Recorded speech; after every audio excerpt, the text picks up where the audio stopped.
Olá, terceiro ano, tudo bem?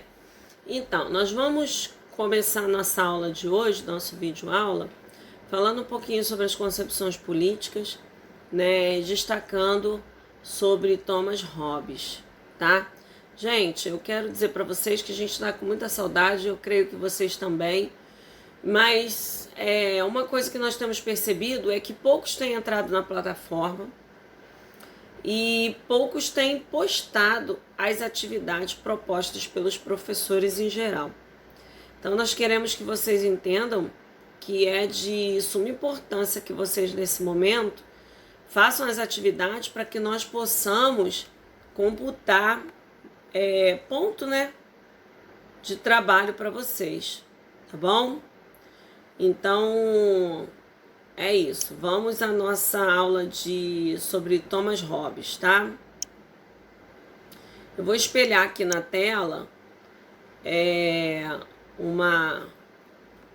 um pouquinho do que eu já até postei para vocês lá na plataforma sobre Thomas Hobbes, tá? E Thomas Hobbes, ele é um filósofo, né? Que as concepções dele, elas são influenciadas até hoje na sociedade. Presta atenção, Thomas Hobbes foi um filósofo nascido na Inglaterra, 5 de abril de 1588, veio a falecer em 4 de dezembro de 1679. Foi um filósofo e matemático, que se tornou um teórico político, influenciando, né, como eu disse, fortemente o pensamento político da sua época e até os dias de hoje, tá? As suas principais obras foram essas. Foram 3, né? Não, 2. O Leviatã e do Cidadão, tá? Para entender um pouquinho melhor esse pensamento do Hobbes, nós vamos dividir em 4 partes: natureza humana, estado de natureza, o contrato social e o Estado. Vamos ver um pouquinho o que era a natureza humana. Os homens possuem 3 características imutáveis na visão de Hobbes, tá? Todos os homens são maus, todos os homens são iguais e todos os homens possuem medo. Será que isso é verdade? Vamos lá. Os homens são movidos pelo lucro, competição e defendem a todo tempo a reputação deles, né? Se achando sempre os mais corretos.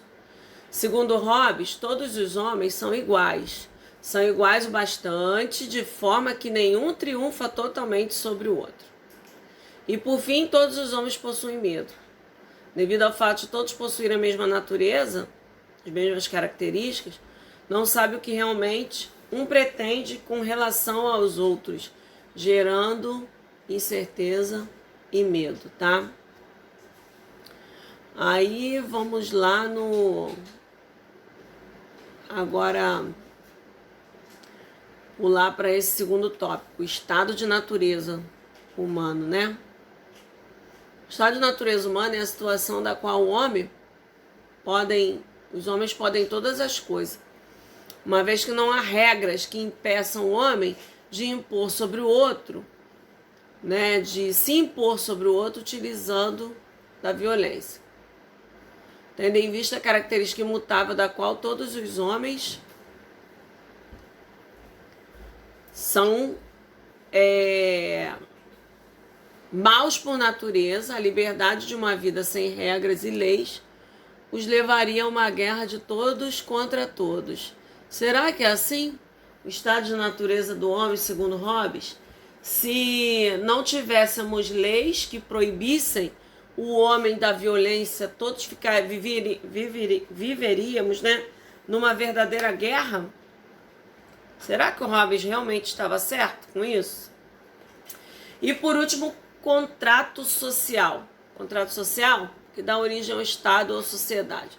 Os homens vivendo em um estado de natureza, possuindo as 3 características mencionadas anteriormente, né, como eu disse para vocês, maldade, igualdade e medo, consequentemente gerou neles a necessidade de um acordo que tivesse por finalidade defender o homem de si mesmo, esse estado de natureza.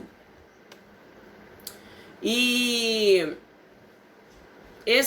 o contrato social, os homens abririam mão, né, de suas liberdades, estabelecendo regras de convívio social e político. Aí, vamos lá. E o Estado? O Estado é uma criação do homem para proteger-se de si próprio. É o papel de mediar os conflitos, interesses comuns entre os homens, garantindo aos homens segurança e direito de propriedade, né? Para que o Estado, esse aqui não, John Locke não, semana que vem. Para que o Estado faça o seu papel de mediador do interesse coletivo, é importante que todos, para que o Estado faça esse papel, é preciso que todos façam o seu papel de mediador do interesse coletivo. É importante que todos abram mão de sua liberdade natural, dando ao soberano aqueles que representam o Estado e o poder de decidir e julgar. Então essas são algumas das... É um pouquinho sobre Hobbes, né? Na semana sobre Thomas Hobbes. Na semana passada eu passei uma atividade para vocês. Eu quero que vocês avisem para os colegas no grupo que precisam postar essa atividade, tá? Porque eu estarei postando uma nova atividade na plataforma. Tá bom, queridos? Um beijo.